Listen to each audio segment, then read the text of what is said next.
of psychology. So, in today's class, we will discuss about Jean Piaget. Jean Piaget was basically a great psychologist, and he's basically one of my favorite psychologists because this topic I used to teach initially in the initial days of my career. So, Jean Piaget works and contributions are tremendous. We will discuss in this class. तो Jean प्याजे की theory समझने के बाद आपको बहुत मजा आएगा and you will feel basically glad and happy after the understanding of Jean Piaget's theory. So Jean Piaget was basically a Swiss psychologist. I hope getting my point. First point. And the second thing, Jean Piaget was brilliant in his academics. Like there was other psychologist, I hope you have heard his name, Hermann Rorschach. Hermann Rorschach was brilliant. Similarly, Jean Piaget was brilliant.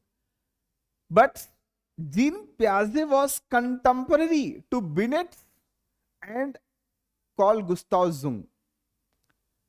Binet and Jung has mainly work on children, or you can say child behavior. So Jean Piaget has already worked on the child behavior. His theory name is cognitive development. So what was his basic idea in the cognitive development?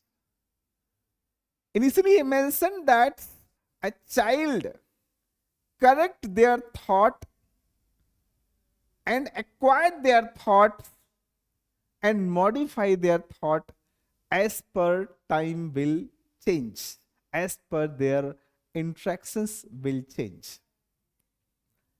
Initially believed that a child have inborn ability of thinking. एक बच्चे में जन्मजात सोचने की क्षमता है और एक बच्चा अपने थॉट को समय के हिसाब से करेक्ट करता हुआ चला जाता. मुझे भी काफी सही लगती है. कैसे कि बचपन में जिन चीजों के बारे में हम सोचते थे आज हमें उन सब की समझ हो गई है, तो बचपन के उस थॉट के ऊपर हंसी आती. यार हम कैसे सोचते थे, कितना स्टूपिड बातें सोचते थे. आई थिंक आपको भी आती होगी. तो जो थॉट ह्यूमन अपने जीवन में समय के हिसाब से करेक्ट करता जाता है और जैसे जैसे उसके थॉट करेक्शन होते जाते हैं तो वो अपने आप में ज्यादा बेस्ट या एफिशिएंट कॉग्निटिव डेवलपमेंट करता हुआ चला जाता है. इवन प्याजे सेट कि वो 11 ईयर में इतना ज्यादा थॉट करेक्शन कर लेता है जैसे कि एक साइंटिस्ट के पास माइंड होता है, ठीक वैसे बच्चे के पास माइंड होगा. Means child think like a scientist in the age of 11 according to Jean प्याजे. और कई साइकोलॉजिस्ट लाइक बीएस ब्लूम जैसे लोगों ने प्रूव भी किया इस चीज को. तो gene प्याजे's theory was basically a developmental stage theory. In that development, he focused mainly cognitive development. So we will discuss, I'll write on the boards. So the first thing about Jean Piaget, he has worked on his 3 childs. Basically, he was working under the Binet. एक project पे काम कर रहे थे, उनको assignment मिला and then वो परेशान थे. तो परेशान में एक कॉन्सेप्ट आपने सुना होगा, हमारे जीवन में एक होता है insight learning. Insight learning comes when we have problems. If we don't have any problems, no insight learning will take place. जिसके जीवन में समस्याएं होंगी उसको इंसाइट ज्यादा आता होगा. सो दे बिकम मैच्योर इनफ, बहुत महान मजबूत भी बन जाते हैं. तो जीन प्याजे के जीवन में उनको प्रोजेक्ट करना था और उसी प्रोजेक्ट के समय समझ में नहीं आ रहा. He was sitting on the dining table और देख रहे हैं उनके 3 बच्चे, एक कुछ सामान को नीचे गिरा रहा, दूसरा उठा रहा. Than others means one is throwing or one is basically putting that to the grounds or throwing it, but others is also collecting to them and putting them into the on the dining tables. So this was happening at there again and again. So resulted, Jean प्याजे ने सोचा क्यों ना मैं इन्हीं के ऊपर study कर डालूं. He has used longitudinal method to understand human behavior. Which method? Longitudinal method to understand human behavior. Used longitudinal method to understand human behavior. So what is longitudinal method? Longitudinal means when same sample has been studied by any researcher again. That is longitudinal method. So उन्होंने अपने बच्चों के ऊपर ही study किया. And he studied in different stages. That stages were basically, first is there 4 stages. He basically said a child correct their thought into the 4 basic stages. That 4 basic stages are SPCF, S, P, then here is C, and last is F. We call them, first part is sensory stage. First part is sensory stage, या sensory motor stage. Means child think with the help of sensory system. Whatever the senses comes, we have different types of sensations. You know that exoceptors, proprioceptors, nociceptors, interoceptors. We have different types of sensory mechanisms. So that sensory mechanisms works basically in the age of 0 to 2 years. जिस तरह का sensory and motor responses आएगा उसके according बच्चा सोच पाता है. And then next part is pre operational stage. Pre operational stage, pre operational stage means child think with the help of, ये मैं थोड़ा सा इसलिए काट के लिख रहा हूँ रीजन क्योंकि इसमें इरेज करने का मैकेनिज्म्स मुझे नहीं मालूम, और अगर एक बार हो गया तो फिर मेरे लिए मुश्किल हो जाएगा, इसलिए मैं कट कर दे रहा हूं. I hope you are getting my points. तो the most important part about this stage from 2 to 7 years, 2 से 7 साल के बीच में. And then next is concrete operational stage. Concrete operational stage is just 7 to 11 years. And formal stage, that is the last stage, that is 11 above year. As I mentioned in the beginning of class, Piaget said कि child think like a scientist. एक वैज्ञानिक की तरह सोचता है in this stage. So first thing is sensory motor stage. Even in this stage basically child start to think, और इसमें अलग अलग क्लासिफिकेशन है. Child start to think with the help of reflexes. With the help of reflex. So this is a basically age of 0 to you can say 6 week. 6 week means around 1.5 month. Child think just with the help of reflex behavior. Or in this age basically child ने एक चीज सीखा है, वो है sucking करना, माँ के निप्पल को चूसना, इसके अलावा उसको कुछ नहीं आता. वो भी कब, जब उसके मुंह के सामने रखा जाएगा निप्पल तो. He sense them, then start to sucking them. So this is the basically first stage, right? And he mentioned that there कि जो इस स्टेज में चीजें हो रही वो भूलेगा नहीं. That will basically create a mental pattern. So what is mental pattern? Mental pattern means it will create a schema. Schema means what? मैंने कई बार बताया होगा what is the meaning of schema. Schema means a mental structure. That mental structure developed due to the lot of practice in our behavior or through by any way. Means child develop basically schema, child schema develop कर लेता about parents behavior, about anything. जैसे किसी चीज को मैं भी बार बार कर लूंगा तो स्कीमा बन जाएगा, आपने ए लिखा होगा इतनी बार तो आपको भी स्कीमा बन गया. So that schema works to adapt. That schema helps to create memories. That schema helps to create behavior. That schema have a different types, like schema related to self, schema related to society, means that from interpersonal schema, rule schema, cultural schema. We have different types of schema.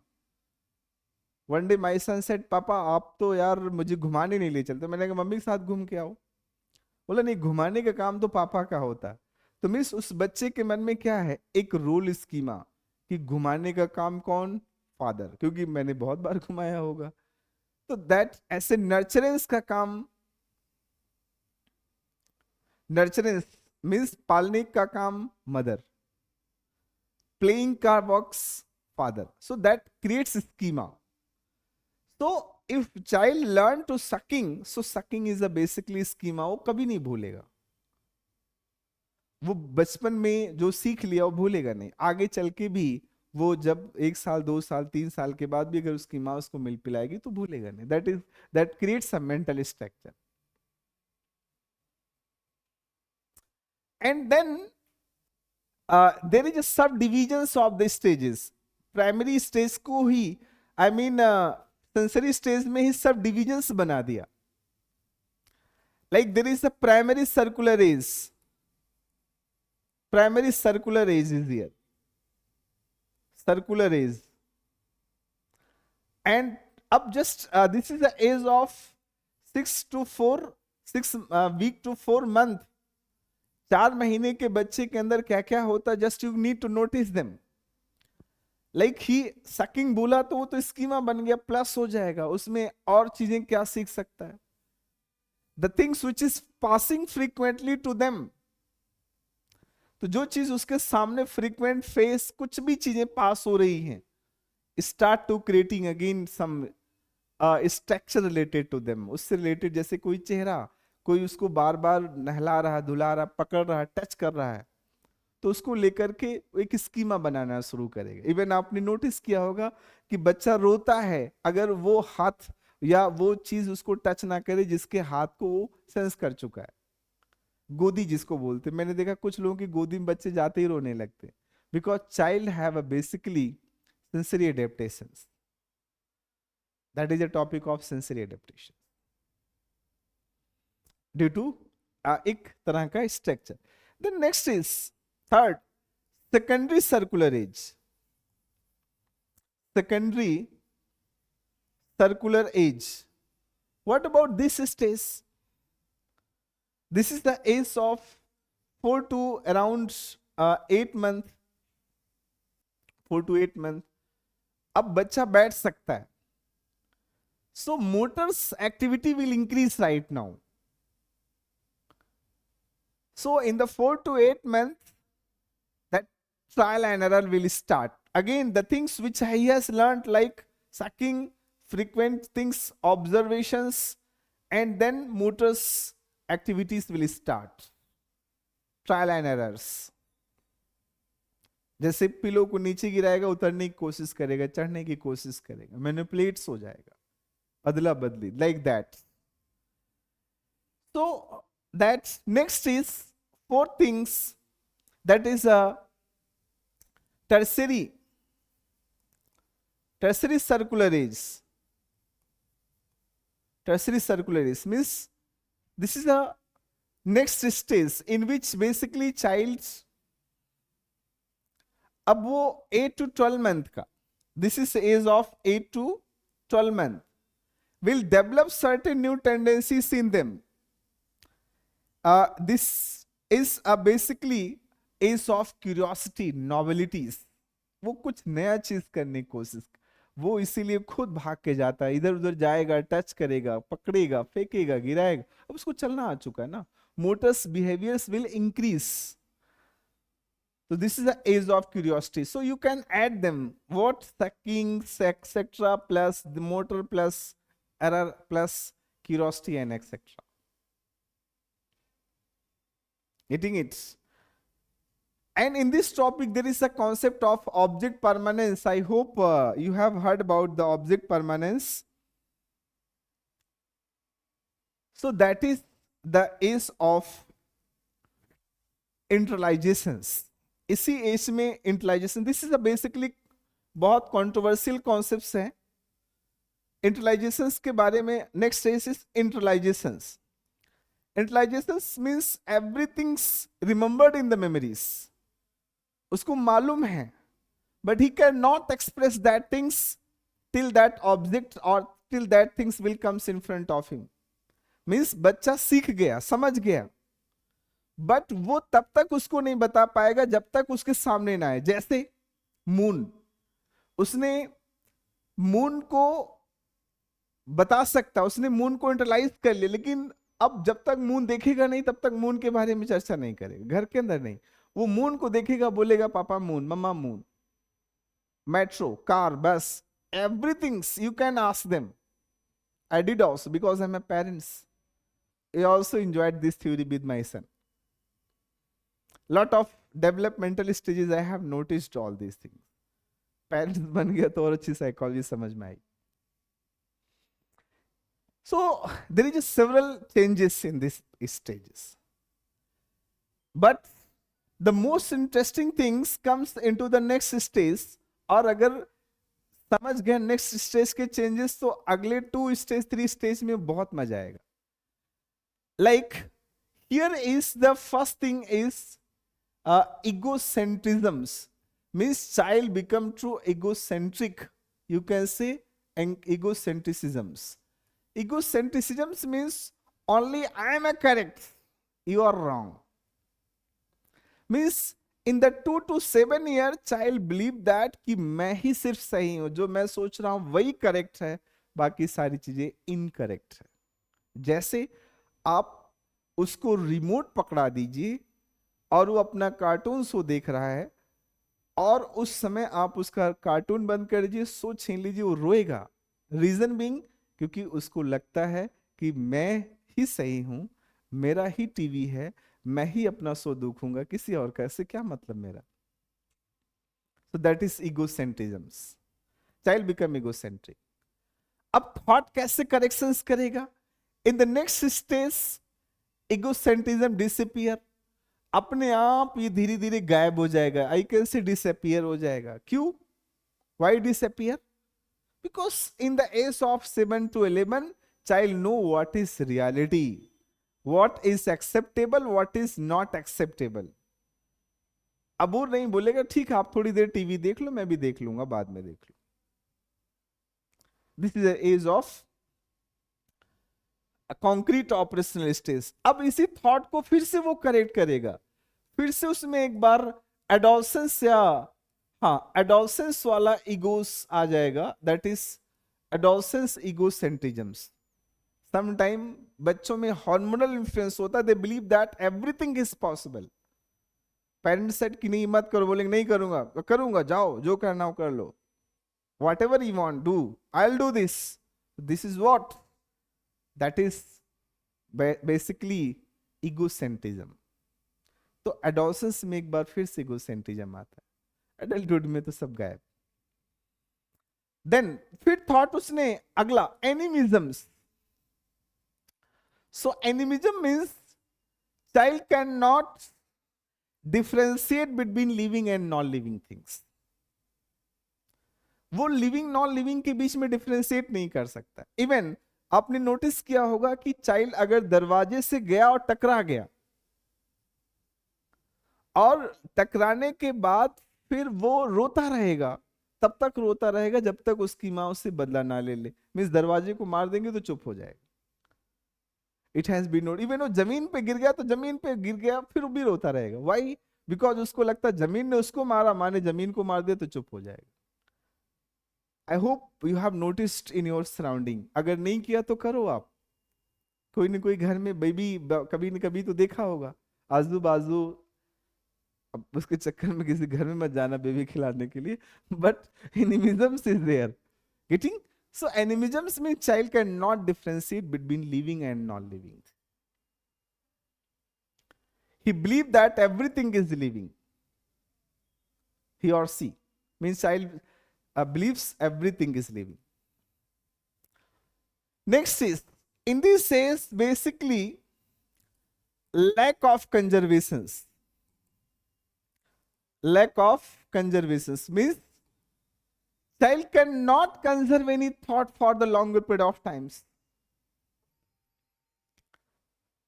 अगर आपने उसको बोला कि कल हम movie देखने चलेंगे, वो भूल जाएगा। Why he will forget? Because child को पता है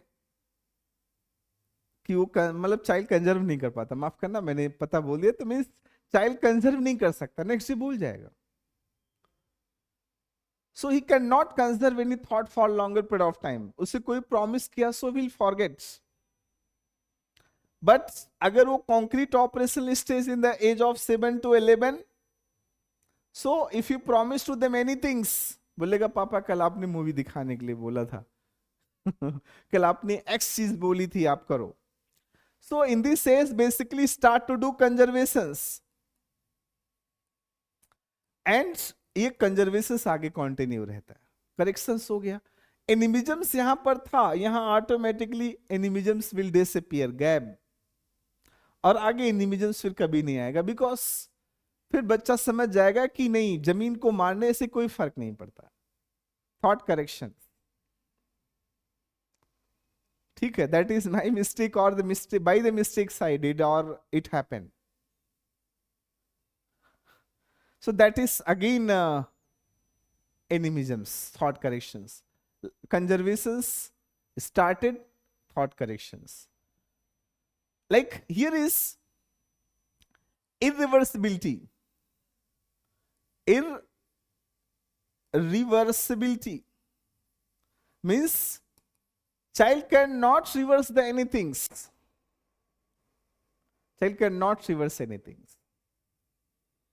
It means if you ask them 4 plus 2 is equal to 6 and ask them how we can obtain again 4, so you don't have idea कि 4 में से I mean 6 में से 2 minus करेंगे तो 4 आएगा। Have no reversibility. And later this reversibility is possible, वो फिर आगे चल के रिवर्सिबिलिटी आ जाती है बच्चों में, and this will continue till the whole life. We can easily reverse.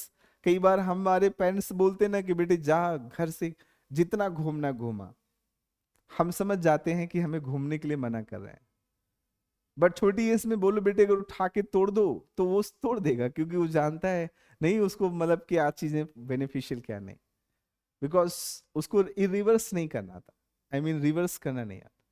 Then here is age of centrations. This is a age of centration. What is the meaning of centrations? Centration means can think about only what is in front of them, cannot think what is the back story of it.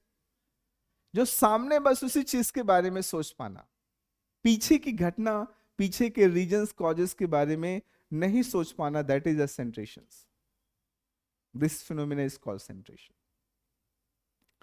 Example, उस एक बाजार में गया कपड़े खरीदने के लिए बच्चे के साथ में, वो चमक वाले कपड़े लेगा क्योंकि वो सामने अच्छा दिख रहा है। He is not basically or she is not thinking about what is fabrics thing, textures and comfort, ये सब चीजें नहीं, बस वो अच्छा दिखना चाहिए। इसलिए छोटे बच्चों के टॉयज, खिलौने, मिठाइयाँ, खाने पीने की चीजें सब चटपटी बनाई जाती, देखने में अच्छी लगने वाली, कलरफुल बनाई जाती। Reason being because child can think. But what about later? That become to decentrations. That decentrations हो जाता है, फिर आप क्या करेंगे? That is a decentrations. It happened, I think with everyone. One day when I want to give real example, एक दिन मेरा बेटा था तो और मैं और दोनों मैगी खा रहे थे। सो मेरी वाइफ ने मुझे मैगी बाउल में दिया, थोड़ा सा ज्यादा दिख रही हो, बड़ी सी थी, छोटे से बेटे को छोटे दे दिया। तो उन्होंने कहा कि पापा, बेटा कहता कहता पापा को मैगी आपने ज्यादा दिया, मुझे कम दिया। Start to crying. मम्मी ने बड़ा अच्छा सा गेम खेला, उसी मैगी को पूरे प्लेट में स्प्रेड कर दिया। एंड देन बोले कि ठीक है, अब खाओ और देखो पापा के बराबर हो गए। तो उसको लगा कि हाँ बराबर, इवन क्योंकि उसको नहीं पता कि दोनों में जो मैगी है वो अलग अलग अमाउंट में है। तो सेंटेंसेस में यही लगता है कि जो ज्यादा बड़ा दिख रहा है वो ज्यादा अच्छा है, जो ज्यादा अच्छा है उसमें ज्यादा है। जैसे मैगी को बड़े प्लेट में दिख रहा था, मतलब उसको ज्यादा मैगी लग रही, जबकि उतनी ही मैगी है। और डिसेंटेंसेस हो जाएगा तो may be not will happen. Just take example, just एक बच्चे को आप एक बड़ा सा ग्लास में लंबा सा मिल्क दो और एक छोटे से ग्लास में उतना ही मिल्क दो, तो ज्यादातर किसको पसंद करेगा? बड़े वाले, सेम मिल्क। रीजन बीइंग क्योंकि उसको बड़ा दिखता है। That is centrations. But little there is a decentrations, there is no problem of any centrations. I wish you are connecting. So thought corrections हो रहा है, and in this stage child start to basically classifications. इस as में बच्चा classification करना सीख जाता है। Getting it? And start to class and हाँ, child learn with the help of language or child learn language with the help of thinking. बच्चा अपने सोच के अकॉर्डिंग लैंग्वेज आती है। According to Freud, language comes later, या first thought will comes, thought is a source to develop language. Means according to Jean Piaget, language is basically, I think मैंने पीछे fried बोल दिया था। So according to Jean Piaget, language is acquired as per child start to thinking. So mechanism, with the help of mechanisms of thoughts, he will acquire different types of language. So language comes with the help of thought. Right now, then what about in concrete stage? Child think with the help of concrete thinking. Concrete thinking means thinking with the help of real objects. जैसे इसलिए छोटे बच्चों की books जो 7 से 11 year की होती है, आपने नोटिस किया होगा उसमें पिक्चर्स ज्यादा होगी, ड्राइंग्स ज्यादा होगी, कॉन्सेप्ट और कंटेंट कम होंगे। बिकॉज वो उसी ड्राइंग और पेंटिंग के सहारे, पिक्चर्स के सहारे ज्यादा सोच सकते हैं। That is concrete thinking. But what about in the formal stage? That is abstract thinking. Means child can think without any object. Like if I am talking about moons inside the class, तो moon के बारे में सोच लिया, electron proton देखा नहीं फिर भी सोच लिया, सेल के बारे में देखा नहीं फिर भी सोच लिया। Reason being because the child have ability to think concrete. अब 1 साल के बच्चे को इलेक्ट्रॉन प्रोटॉन न्यूट्रॉन पढ़ाओगे, नहीं समझ में आएगा। This is not a developmental psychology. Even Jean पियाजे we studied, even I taught into BEd also. As many of you know that I started my career being a B.Ed teacher. That was more than approximately 18-19 years ago. So that here is different thought corrections done by the child. And all these he or she is doing, my child is basically doing for adaptations. वो adapt करना चाहता है। So according to Jean पियाजे, child have inborn ability of adaptations. Right? एक बच्चे में inborn ability of adaptations होती है, विल डिस्कस। बट यहां पर बहुत सारे वर्ड से मैंने आपको फैमिलियर करा दिया, like egocentrisms, animisms, lack of conservation, reversibility, irreversibility, conservations, classifications, many more. right? And one word I have spoken, object permanence, which I have not written at here. It is a topic of intelligences, controversies भी है, NCERT इसको मानता है sensory motor stage में, but बहुत सारी books और competitive exams में इसको प्री ऑपरेशनल स्टेज में माना जाता है.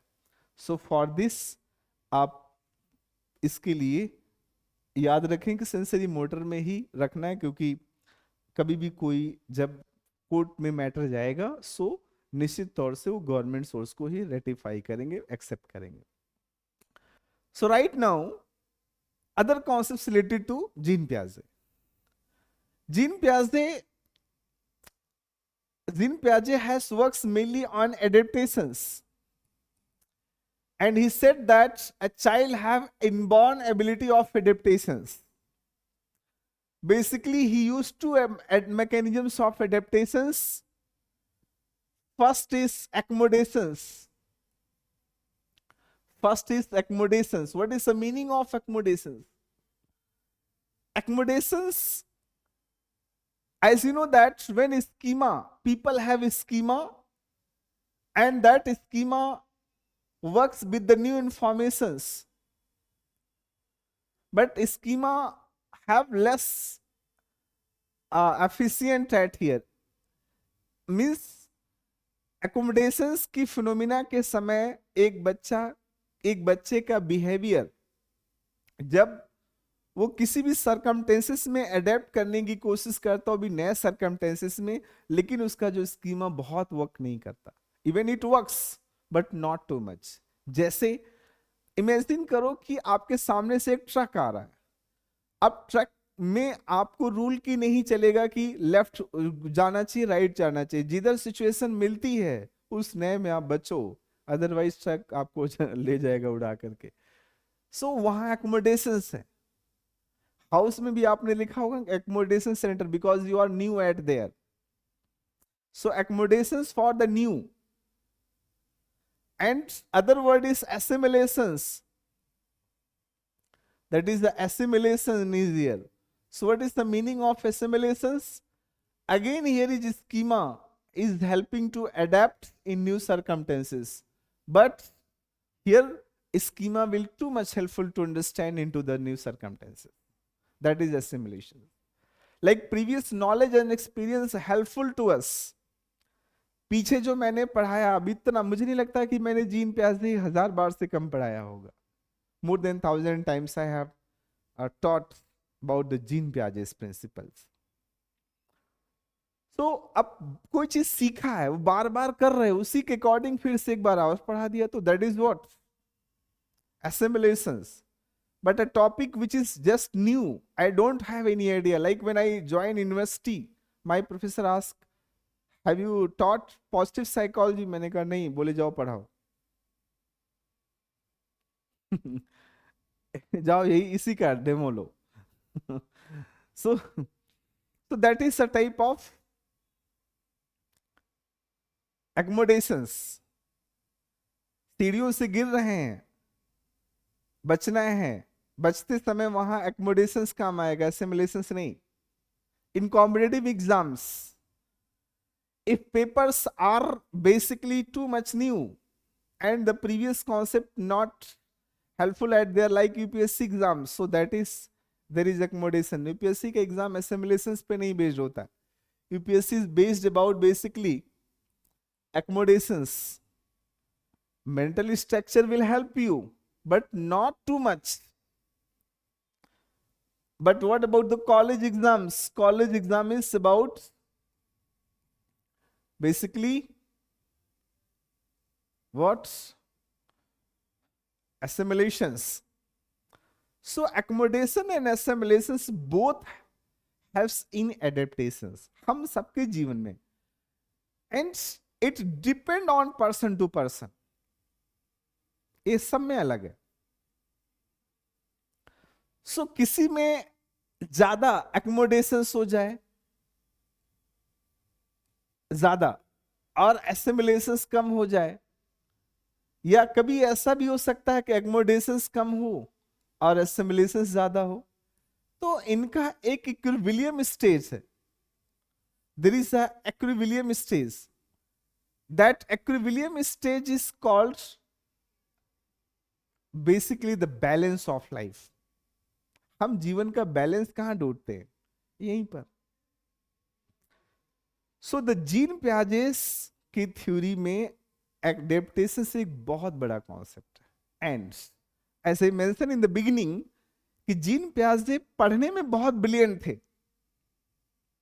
So brilliant child will always said कि सर आप हल्का हल्का बता दो, मैम हल्का हल्का बता दो, बाकी मैं खुद कर लूंगा. तो ही सेड दैट, जीन पियाजे कहते हैं कि child have sufficient ability to understand anything, only you need to help them, so you need to facilitate to them. बच्चों में सोचने की क्षमता है, आप उसको बेवजह हर चीजें मत सिखाओ, खुद सीख लेगा. क्लास का एक ब्रिलियंट बच्चा यही बोलेगा. कमजोर बोलेगा मैम नहीं कि एक लाइन आप मुझे पढ़ के समझाओ, सर आप एक एक लाइन बताओ. तो यहां पर भी अगर आपको कोई चीज ऐसी जो लगे कि नहीं हो पाया, ठीक है रीडिंग कर लो यार, इतना तो हो ना. ब्रिलियंट आप क्या लगते हो, आप भी जीन पियाजे से इन्फ्लुएंस हो या फिर वाइगोस्की? वाइगोस्की इसके अपोजिट बोलते हैं. So it means Jean Piaget said that teacher is just, you can say teacher is just facilitator. Facilitator. Teacher एक फैसिलिटेटर का काम करता है. And he has not given the importance of genes and environment. Basically environment, parenting इन सब का तो कोई रोल नहीं बोलता. तो उसने बहुत सारी चीजों को डिनाई कर दिया, जैसे cultural influence. So he denied the cultural influence. This you can say right into the criticisms. And this theory is not applicable to the basically brilliant child, not applicable to the poor child. कमजोर बच्चों के ऊपर तो नहीं लागू, because they cannot think everything. Every phenomena, if they have ability to think, why फिर तो जरूरत ही नहीं उनको. सो जीन पियाजेस थ्योरी का जो बेस्ट पार्ट वो मुझे लगता है, आई थिंक वो ये है कि जीन पियाजे said child think like a scientist and correct their thought as time and situation will change. As his experience will grow, his thinking pattern will grow. So ये जो डेवलपमेंट होगा into the particular stages होगा. The some psychologist denied these stages. तो stage वाली चीज तो